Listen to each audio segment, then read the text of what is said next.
Hello everybody, this is Frankie Day from Frankie Day Models.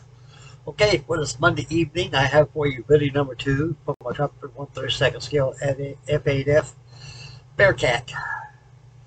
Okay, she's pretty much on her ways, fellas. I got some stills I added on along with the progress update report I'm saying. I went ahead and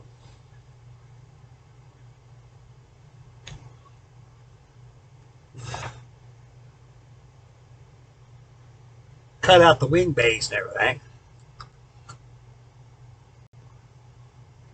They're not glued on there. I got the inspection panels here. They're not glued on either. They're so flush you can't even feel it. So when you paint them and everything like that, they're just as it is entirely to the airplane itself. I'm really enjoying this fuselage, this little canopy. The Trumpeter gives you a clear canopy. A clear canopy. Excuse me, guys. Cowling. Clear. Now you do two things. You paint it or you leave it clear. Right now, I think I'll just go ahead and paint it. I was thinking about leaving it clear. It's too bad they don't give you two of them. That'd be really nice. One you can paint, and one just take the painted one off, put the clear one in there. But I think they do that intentionally just for a feature, to show off the engine. And it's such a beautiful looking Pratt Whitney engine she has, double row. 2,800 horsepower.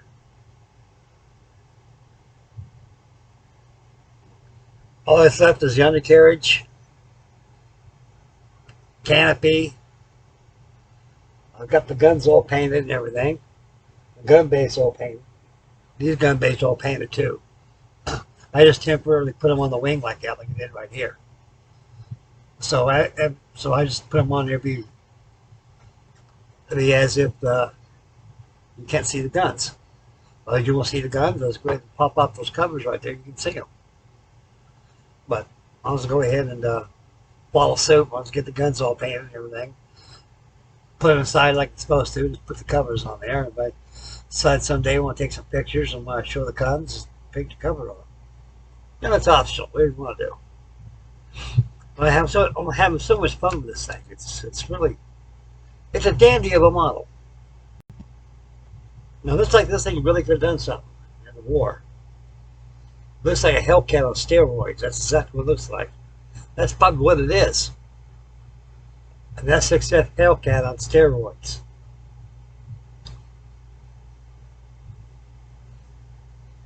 From the stills, I went ahead and, of course, as you can see, I constructed a model that's taken less from the stills, as you will see on here as we go to it. And we'll explain little things about the BEARCAT.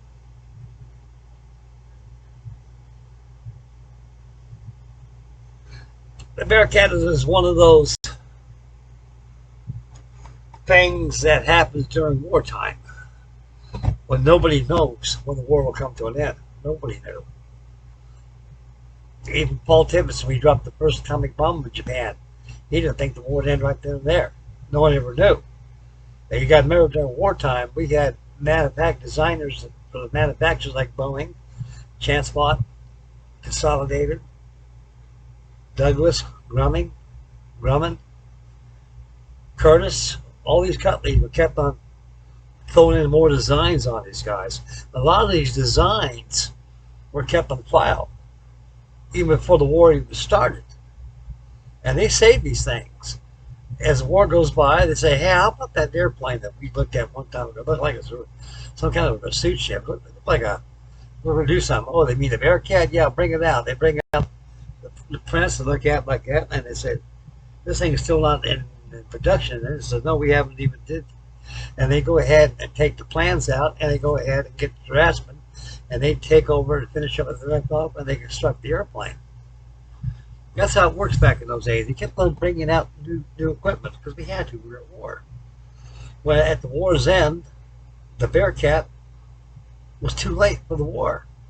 She fell victim of its time. Here they are. The United States Navy was contracted by over 2,000 such examples. Only 1,265 exist after the war. You got to keep in mind, all those Bearcats, and they weren't alone. They weren't alone. They had a lot of other stuff come out too. Well, the AD6 Sky Raider was another one. But somehow it fit the role pretty good. It came in at the right place at the right time when they could really use it. They think really could do something. But the Bearcat they look at as a Hellcat on steroids. So it was designed as a kamikaze destroyer, and they're very fast by aircraft. They're carrier based, carrier borne fighter. At the war's end, the United States Navy was stuck with a bunch of them. They didn't know what to do with them. Some were used as drones. Some were used as test beds for other things. And some of them just kept used operational. They were disbanded from the Korean War because we had jets back then. They didn't think that the Bearcat really could hold up to between jet aircraft, but no one ever do. Never. They think the plane was not that fast enough to keep up with jet aircraft because back then they go about 600 miles an hour. And the Bearcat only goes about 400 something. I mean, going to a dive, it goes a little faster than that. But I imagine full rich and everything probably goes almost 400 miles an hour. It's a fast airplane. The Beetle Bomb. I never heard of the Beetle Bomb until one of my commenters commented about the Beetle Bomb. And I remember seeing a lot of them painted yellow like that during the early 1950s. And back then, when they're colored like that, they're drones. So I seen the Beetle Bomb on there for the first time. I saw it through the Hobby Boss kit. I was browsing on eBay looking at the airplanes and stuff. I ran across a Hobby Boss 148 scale F8F BEARCAT Beetle Bomb. And so that's what that Beetle Bomb was talking about. I said, that's some kind of a drone, but I was wrong. I did some research on it. I found out the goods on that thing.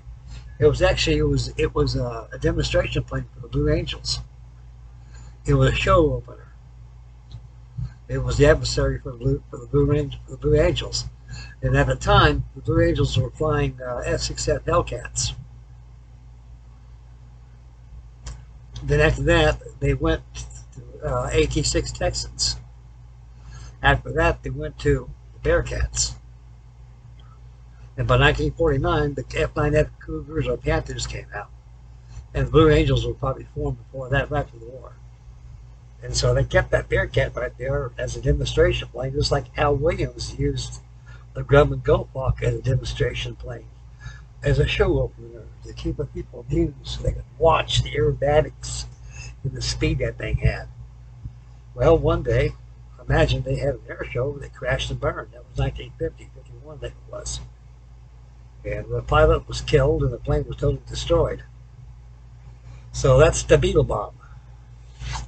One of my commenters asked me, hey, Frank, you know where we get some good aftermarket decals for the Beetle Bomb? I said, I really don't know. All I know is that you got to check your aftermarket decal supplier, and I'm quite certain they're there.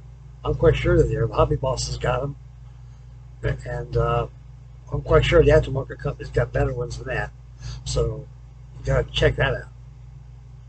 Okay, without further ado, I'm going to go back and take a look at the stills and get back to me and finish up the video. Tell you what's else shaking going on. Okay, guys, let's roll the slide.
Yeah, there you go. Hope you guys enjoyed those. Okay, so as I showed you a while ago for the beginning, as far as I got on it, I was going to go ahead and get the guns on there and get the undercarriage and get everything all masked up and try to paint this thing all blue. And I shall have, I think I should have this thing wrapped up probably um, by Wednesday. The final reveal for this will be Wednesday. So that's as far as I got on so far. It's almost done. Just I'm gonna go ahead and put some primer on there and go ahead and do a tour. Like I said, guys, on video one in the beginning, a novice should have no problem at all to build this thing. This is not really a hard kit to build. It just goes together so well. The motor assembly is very confusing, so you got to watch out for that. Do a lot of test and dry fitting because it gets very confusing.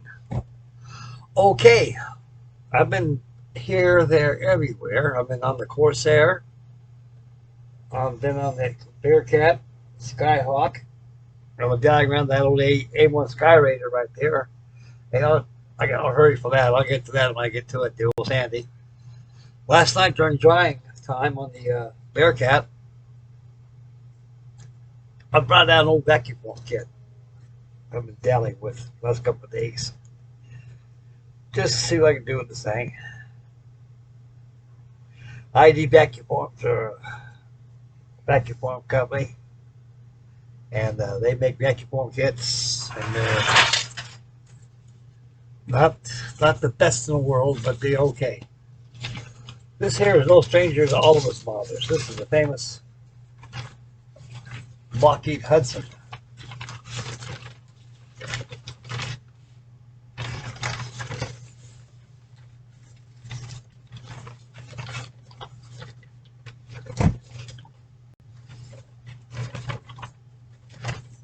You guys see that pretty good in there? Yeah, they gave you three view drawings of this thing.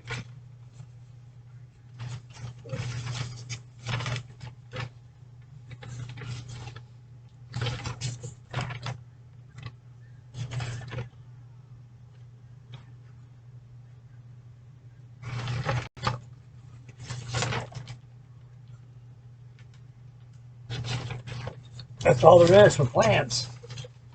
There's no detail parts at all. Those you got to make yourself.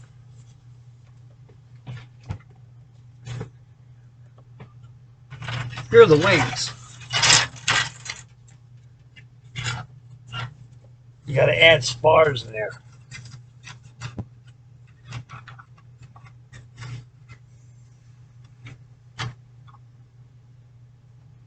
It's a big airplane. Here's the clear parts. They're yellowed like hell. I've had this thing for years. They've yellowed. I kind of like that. Just shows age, like me.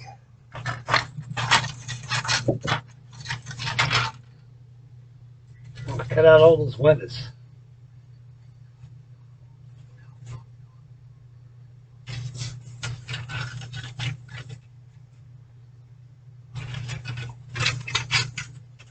After I get the formers done on this thing, what you do is you set a contour gauge. Yes, a contour gauge. This is for you vacuum form builders out there. Also for you fellows out there who want to venture into vacuum form kits. Vacuum form kits are a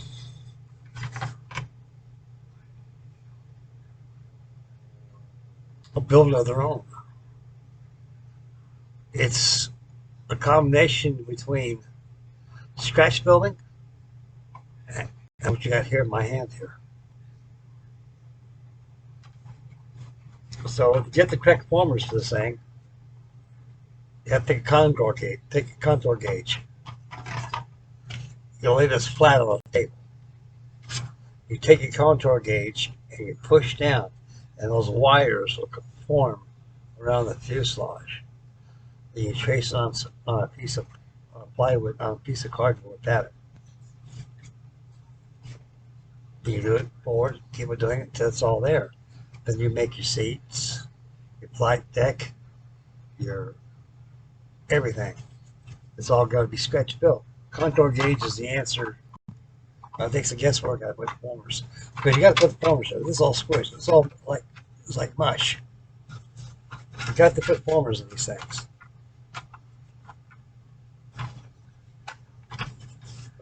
It's just a shell of nothing. It's light. And they get so light like that, you can't hold it, you can't hang on to them because it's so light, flimsy. So you could, plus it's not professional enough either. You got to have formers of these things. Like I did my PBM Mariner. Those who follow that ability, I did about 10, 12 videos of that thing. Whew. I built that thing, everything from scratch. I even had the bunks, the galley, everything. So I got the windows cut out this thing.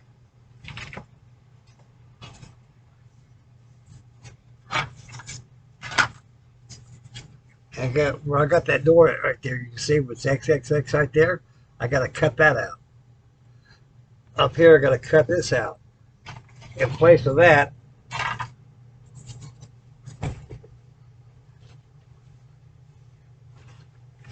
where the hell did it go? Here it is. The clear piece.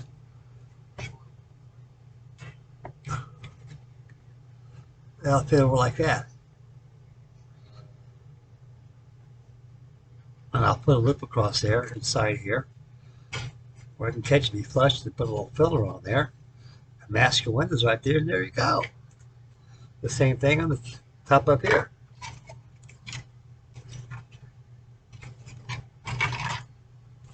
So I'll probably be sneaking this in here and there and everywhere. So I figured you guys would get a kick out of this.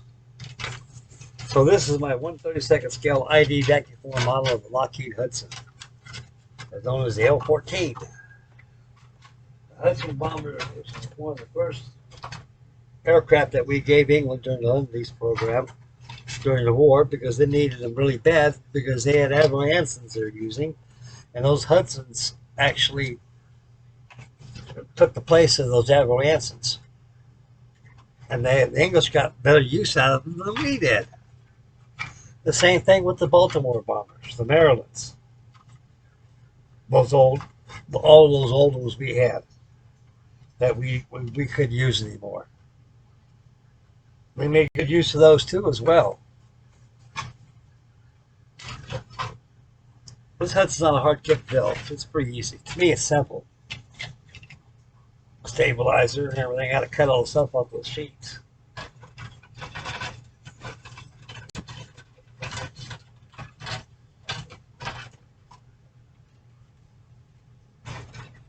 Parts like tires.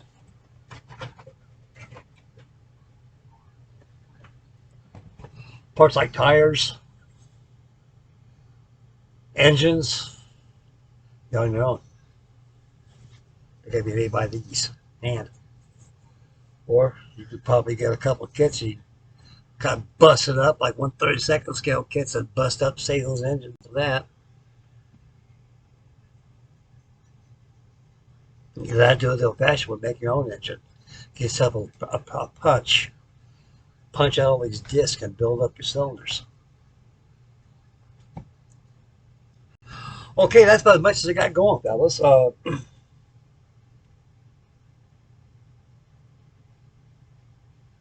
Oh yeah, I forgot to tell you, mention this thing. Very important. Very, very important. Those who've got this kit, or those that don't have it, after seeing this, might inspire them to buy it. Buy one. It's a very beautiful kit. Okay, here's a tip for you. Here's a point here I want to get to you. On these wings right here, the inner wing panels, not the outer one. The outer ones fit really nice. They're flush. You can't even feel them. You can run your hand across there, can't even feel no lifts at all. It fits real good there. That's how I like it. It's like the real one, nice and flush. But you can see where it's separation where the wings are at, where the wing folds are at. But they're flush, just like the real one is. Exactly. And it really looks nice. Okay, is the wings, the wing panels. There's a tongue and a groove and a notch. Inside your fuselage here, there's a little notch shaped like a rectangular piece. That's where your tongue fits through. And you got a groove where it hooks up to. So if you look at the wing, at the leading edges, it goes in.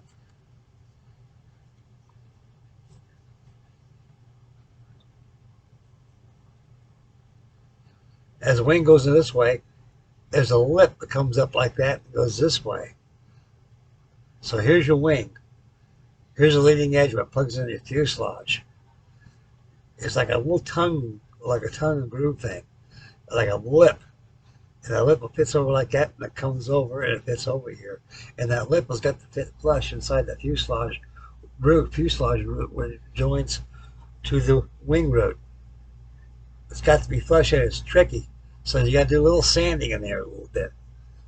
On the wing itself, where they plug in just right, then you go ahead and glue it in, and you'll be okay. Otherwise, you're going to have a devil of a time. It's really tricky. It's hard. So you got to be careful of that. In other words, it goes together good. No fit issues at all. Just as you see where the red's at was just a little filler where I added to the model itself. See, one of those things fell off already. That's my engine bay cover. It gets so flush on there, they don't dare try to come off.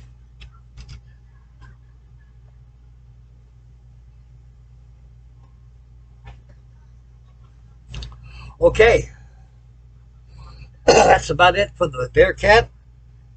That's it for me. I've already hit the part sack. I'm getting tired, guys. Time to go to bed. Got a big day tomorrow. Okay, Wednesday we'll go for the final reveal for the BEARCAT. It's just all one color, blue. And have the decals and a little brochure in there. And touch here, touch there, and she's done. And I'll post nice pictures using my camcorder over there. I'll try to take them outside. I got a little podium out there. I can take out the backyard and I can put it on top there. So start making some outside pictures like I used to. Make them look a little more presentable, a little better. Okay, fellas, this is it for me. That's it for everything. Okay, this is Frankie Day signing up. Frankie Day Models. Make mama happy. Take care of the little ones. Spend wisely. Stay focused when you drive. Beware of your surroundings. Get yourself a kit. Enjoy. And everything's going to be okay. Because Frankie Day says so. That's why. Okay, I'm out of here, boys. Catch you Wednesday with final reveal for the BEARCAT. Don't miss that. We'll see you guys. Bye, boys. Take care. God bless you. Love you, fellas.